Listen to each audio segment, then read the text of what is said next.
हर हर महादेव, जय शिव शंकर। स्वागत है आप सभी का हमारी आज की केदारनाथ की यात्रा में।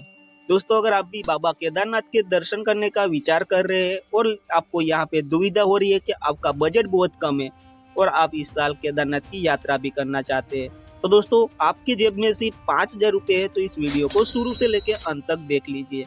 इस वीडियो में हम आपको बताने वाले हैं कि आप सिर्फ 5,000 रुपये में बाबा केदारनाथ की यात्रा कैसे कर सकते हैं। आपको A to Z इन्फॉर्मेशन इस वीडियो में मिलने वाली है केदारनाथ की यात्रा के लिए। आपको जिस जिस जगह जितना खर्च होने वाला है वो सारी इस वीडियो में हमने आपको डिटेल दी है, तो वीडियो को बिना स्किप किए जरूर देखिएगा अगर आप भी बाबा केदारनाथ के दर्शन करना चाहते हैं। तो चलिए दोस्तों, वीडियो को शुरू करते हैं और बाबा केदारनाथ के दर्शन करते हैं।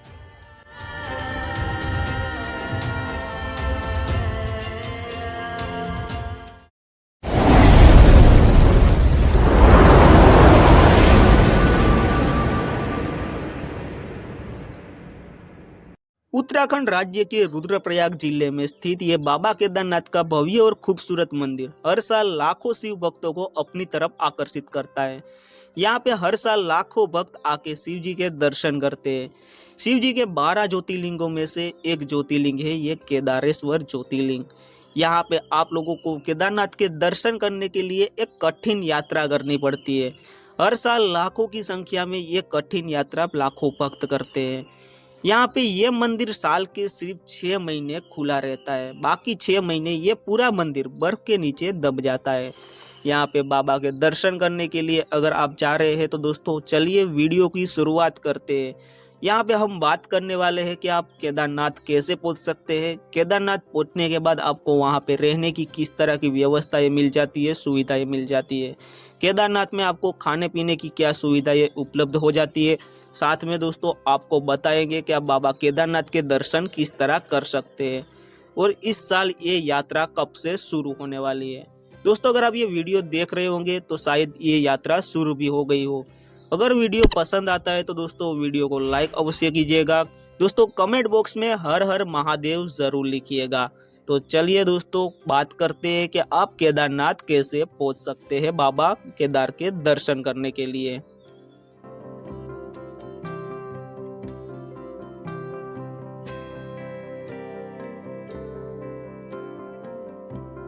तो दोस्तों अगर आप केदारनाथ जाना चाहते हैं तो सबसे पहले आपको हरिद्वार पहुंचना होगा। हरिद्वार से ही आपकी यात्रा प्रारंभ हो जाएगी। तो दोस्तों कोशिश कीजिएगा कि आपको अपने शहर से हरिद्वार सुबह पहुंच जाए, ऐसी ट्रेन मिल जाए, यानी कि सुबह के 4 बजे से 10 बजे तक पहुंचा दे, वैसी ट्रेन को आपको बुक करना है। यहाँ पे सुबह के टाइम जल्दी पहुंचने का फायदा ये रहता है कि आपको हरिद्वार से ही केदारनाथ के लिए सीधी बस मिल जाती है। जी हाँ दोस्तों, हरिद्वार से आपको सुबह के टाइम में जो बसें मिलती है वो आपको सीधा हमारा जो पहला दिन रहता है वो रहता है सोनप्रयाग, वहाँ के लिए सीधी हरिद्वार से सोनप्रयाग के लिए आपको बस मिलेगी। तो दोस्तों आपका कोशिश यही रहना चाहिए कि आप सुबह के टाइम जितना जल्दी हो सके पहुँच सके। हरिद्वार पहुंचने के बाद रेलवे स्टेशन के बाहर जैसे ही दोस्तों आप आते हैं तो आपको रेलवे स्टेशन के बिल्कुल सामने ही बस स्टैंड देखने को मिल जाएगा, जहां आपको प्राइवेट बसें भी देखने को मिलेगी और गवर्नमेंट बसें भी देखने को मिल जाती है। तो दोस्तों अगर आप प्राइवेट बस में जाना चाहते हैं तो आपको जो प्राइवेट बस का किराया लगता है हरिद्वार से सोनप्रयाग का, वो तकरीबन 1,000 रुपये लगता है। और अगर आप दोस्तों यहाँ पे गवर्नमेंट बस का ऑप्शन चूज करते हैं तो दोस्तों आपको गवर्नमेंट बस में जो किराया लगेगा वो 400 से 500 रुपये के बीच में लगेगा। तो कोशिश कीजिएगा कि आप अपने कंफर्ट को थोड़ा साइड करके आप इस गवर्नमेंट बस में जा सके, ताकि दोस्तों आपके बजट में जो हमने बताया कि आप 5,000 रुपये में हरिद्वार की यात्रा करेंगे वो बजट बना रहे। तो दोस्तों आपको ये यहाँ पे ऑप्शन मिल जाते हैं।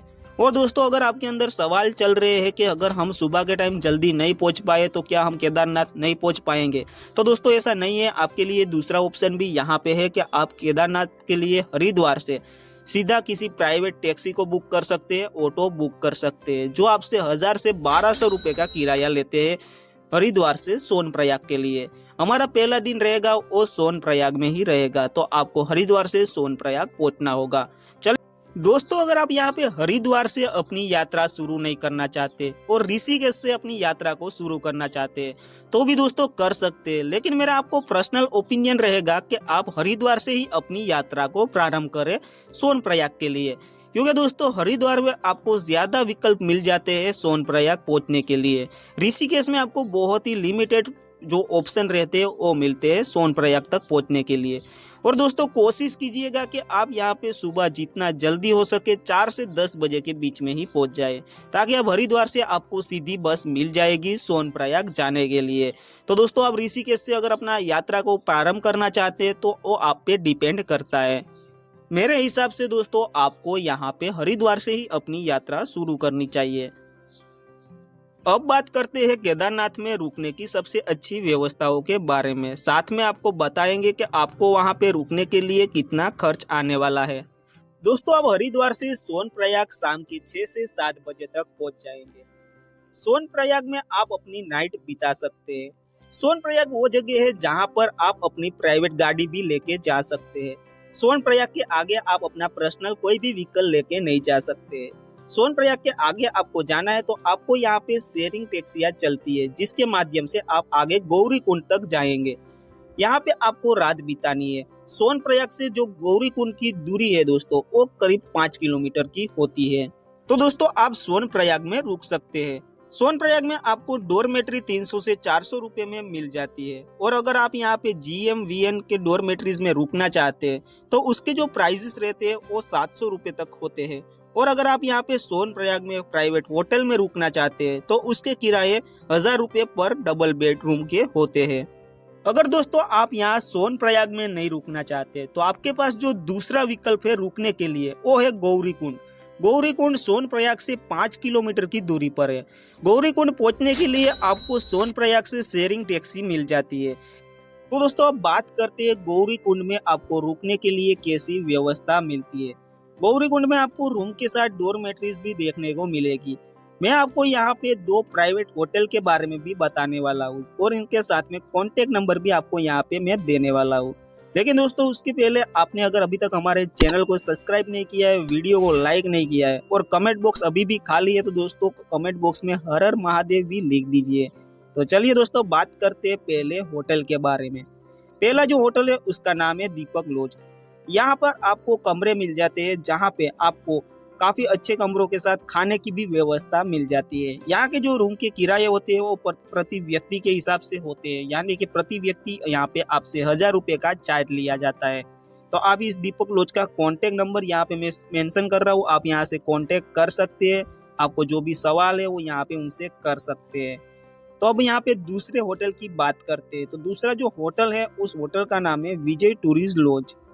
यहाँ पर आपको 8 बेड वाली डोरमेट्री देखने को मिल जाती है। यहाँ पे प्रति व्यक्ति का जो किराया होता है वो 700 रुपये होता है। आपको यहाँ पे रूम भी देखने को मिलेंगे। रूम का जो किराया होता है वो 1000 से 1200 रुपये डबल बेड रूम का होता है।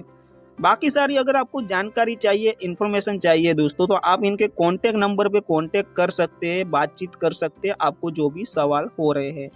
तो दोस्तों यहाँ पे बात हो गई कि सोनप्रयाग और गौरी कुंड में आप किन जगहों पे रुक सकते हैं उसके बारे में।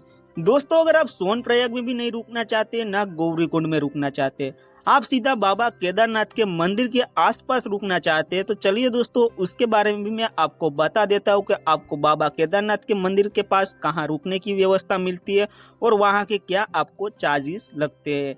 तो चलिए अब उसके बारे में बात करते हैं। अगर दोस्तों आप वहां पे गवर्नमेंट रूम्स में रुकना चाहते हैं तो वहां पे आपको GM-VN के 3 विकल्प देखने को मिल जाते हैं केदारनाथ बाबा के मंदिर के पास। पहला जो विकल्प है वो है स्वर्ग रोहिणी कॉटेजेस, दूसरा जो विकल्प है वो है नंदी कॉम्प्लेक्स बेस कैंप और तीसरा जो ऑप्शन मिलता है वो है केदार डोम कॉटेजेस। पहला जो विकल्प है स्वर्ग रोहिणी कॉटेजेस, वहाँ का जो किराया है वो कुछ इस प्रकार रहता है। वहाँ पे आपको फैमिली स्वीट रूम मिलते हैं जहाँ पे आप 4 व्यक्ति रुक सकते हैं। इन 4 व्यक्तियों का जो सारा किराया होता है वो होता है 7700 रुपये पर स्वीट के।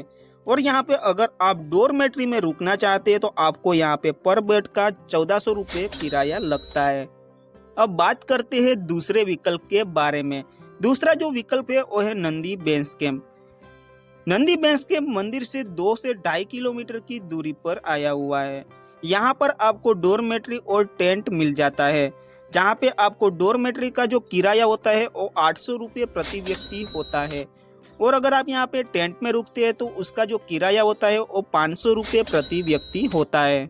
अब यहाँ पे जो तीसरा विकल्प है वो है केदार डोम कॉटेजेस। ये हेलीपैड के एकदम पास में आया हुआ है। आपको यहाँ पे डोरमेट्री 600 से 700 रुपये प्रति व्यक्ति के हिसाब से मिलती है। ये सारे रूम्स की बुकिंग अगर आप करवाना चाहते हैं तो मैं यहाँ पे आपको GMVN की वेबसाइट स्क्रीन के ऊपर मेंशन कर रहा हूँ। साथ में आपको मैं यहाँ पे डिस्क्रिप्शन में भी मैं इसका लिंक दे दूंगा, जहाँ पे जाके आप यहाँ का एडवांस में बुकिंग करवा सके। दोस्तों, अगर आप इस यात्रा को करने वाले हैं और यहाँ पे इन जगहों पे रुकने वाले हैं तो एडवांस बुकिंग जरूर करवा लीजिए, क्योंकि वहाँ जाने के बाद कम चांसेस रहते हैं कि आपको वहाँ पे डोरमेट्री, टेंट या रूम मिल सके, क्योंकि लोग यहाँ पे एडवांस बुकिंग करवा लेते हैं इस वेबसाइट के जरिए। तो अगर आप भी यहाँ पे जाना चाहते हैं और यहाँ रुकना चाहते हैं तो मैं यहाँ पे वेबसाइट दी है, यहाँ पे आप जाके अपने लिए यहाँ पे बुकिंग करवा सकते हैं। तो दोस्तों, हमने ये बात की केदारनाथ में रुकने के बारे में। अब बात करते हैं कि आपकी यात्रा कहाँ से शुरू होती है। दोस्तों, आपकी यात्रा गौरीकुंड से शुरू होती है। गौरीकुंड से आपको 16 किलोमीटर की पैदल यात्रा करनी होगी। जी हाँ दोस्तों, यहाँ से गौरीकुंड से केदारनाथ बाबा के मंदिर तक आपको चल के जाना होता है। यहाँ पे किसी प्रकार का कोई भी गाड़ी कुछ भी नहीं जाता है, आपको यहाँ पे सिर्फ चल के ही जाना होता है। और यहाँ पे हेलीकॉप्टर का भी ऑप्शन रहता है। हेलीकॉप्टर के माध्यम से भी आप केदारनाथ बाबा के दर्शन के लिए जा सकते हैं। अगर आप हेलीकॉप्टर का बुकिंग करवाना चाहते हैं तो मैंने डिस्क्रिप्शन में जो वेबसाइट दी है GMVN की, उसमें जाके आप अपने लिए बुकिंग करवा सकते हैं और वहाँ पे आपको कंप्लीट डिटेल मिल जाएगी। तो दोस्तों, इस यात्रा में आप पैदल यात्रा करेंगे, इसमें आपको काफ़ी सारी चीज़ों को झेलना भी पड़ेगा। यहाँ पे कभी भी बारिश भी हो जाती है और कभी भी धूप भी निकल आती है। ये सारी चीज़ों को झेलते हुए आप बाबा के मंदिर तक पहुँच सकते हैं। दोस्तों, अब बात करते हैं कि आपको वहाँ केदारनाथ में खाने पीने की व्यवस्था कैसी मिलती है। तो दोस्तों, केदारनाथ बाबा के धाम में अगर आप पैदल यात्रा कर रहे हैं तो रास्ते में आपको काफ़ी सारी चीज़ें खाने पीने के लिए मिल जाती है, जहाँ पे आपको मैगी, पराठे, नींबू पानी, चाय, कॉफ़ी, ये सारी चीज़ें बिकती हुई मिल जाती है। इनके जो प्राइजेस रहते हैं वो भी मैं यहाँ पे स्क्रीन के ऊपर मेंशन कर रहा हूँ, आप यहाँ पे देख सकते हैं। और दोस्तों, अगर आपको ये मैगी वगैरह नहीं खाना है, आपको एकदम शुद्ध पौष्टिक खाना खाना है, तो दोस्तों आपको वहाँ पे 150 रुपये में थाली मिल जाती है, जिसमें आपको एकदम स्वादिष्ट खाना मिल जाता है, तो आप वो भी खा सकते हैं। तो दोस्तों, यहाँ पे बात हो गई केदारनाथ बाबा के मंदिर तक पहुँचने के बारे में। अब बात करते हैं दोस्तों कि इस यात्रा में जाने से पहले आपको किन किन चीज़ों की तैयारियां करनी चाहिए। दोस्तों, इस यात्रा में जाने से पहले आपको गर्म कपड़े रख लेने हैं अपने साथ में, पानी की एक बोतल रख लेनी है। साथ में दोस्तों एक ही बोतल रखनी है। रास्ते में आपको बहुत सारे वाटरफॉल देखने को मिलेंगे, जहाँ पे आपको पानी की बोतल वापस भर सकते हैं। आपको पूरे रास्ते में कहीं भी पानी की बोतल नहीं खरीदनी है। तो दोस्तों, पानी की बोतल एक रख लीजिए, एक टॉर्च रख लीजिए, साथ में एक पावर बैंक रख लीजिए। और भी दोस्तों, यहाँ पे आप अपने लिए अच्छे से ट्रैकिंग शूज़ लीजिए। साथ में यहाँ पे बारिश भी हो जाती है तो एक छोटा सा छाता भी रख सकते हैं और रेनकोट भी रख सकते हैं। यहाँ पे मैं प्रॉपर आपको क्या चीज़ें कैरी करनी चाहिए अपनी यात्रा में, उसकी भी लिस्ट स्क्रीन के ऊपर दे रहा हूँ, जहाँ से दोस्तों आप देख लीजिएगा और ये सारी चीज़ें अपने साथ में ले लीजिएगा। और दोस्तों, अपने साथ में कुछ दवाइयाँ भी ले लीजिएगा, जैसे सर्दी जुकाम बुखार की दवाइयाँ भी अपने साथ में ज़रूर कैरी कीजिएगा। तो दोस्तों, बात करते हैं कि इस साल केदारनाथ बाबा की यात्रा कब से शुरू हो रही है। तो दोस्तों, इस साल जो केदारनाथ बाबा की यात्रा है वो 2024 के 10 मई से शुरू होने जा रही है। 10 से 11 मई में आपको 2 दिनों में से किसी भी दिन से ये यात्रा को शुरू कर दिया जाएगा। बाबा के कपाट को खोल दिया जाएगा भक्तों के लिए।